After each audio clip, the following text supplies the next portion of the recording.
Assalamu alaikum student of class 9.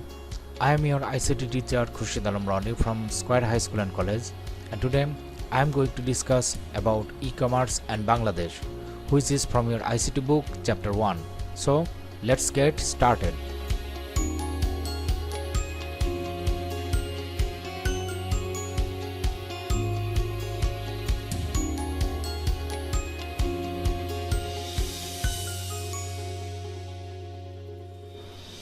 There is no substitute for trade and business for the progress and creation of jobs in a country.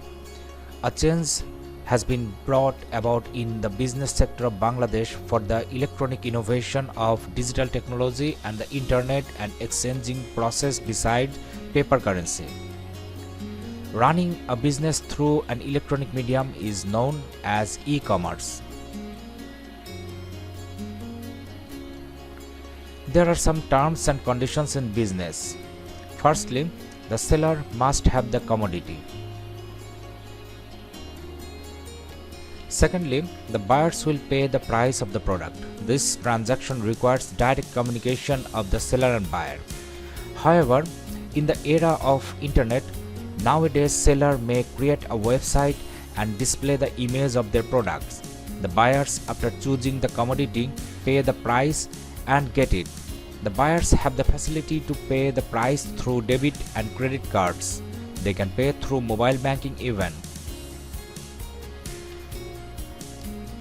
Thirdly, on receipt of the payment, the sellers either deliver the products themselves or by the courier. Another payment method is through courier service after receiving the price. The bill payment can also be done in the cash on delivery method, which is different from mobile banking and debit or credit card payment. The purchasers choose the product from the website of the seller and orders for supply. The seller, after getting the order, sends it to the buyers who pays the bill after receiving it. E-commerce has been gradually increasing in Bangladesh since 2011 and 12.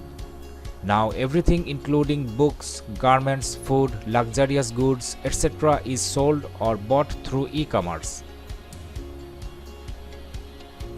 Two types of establishments are noticed in e-commerce like a conventional business. One kind of establishment sells only its own products and another kind sells the products of different companies. You have already watched advertisement of some websites on the internet, television and in the newspaper. Okay student, that was all about for today.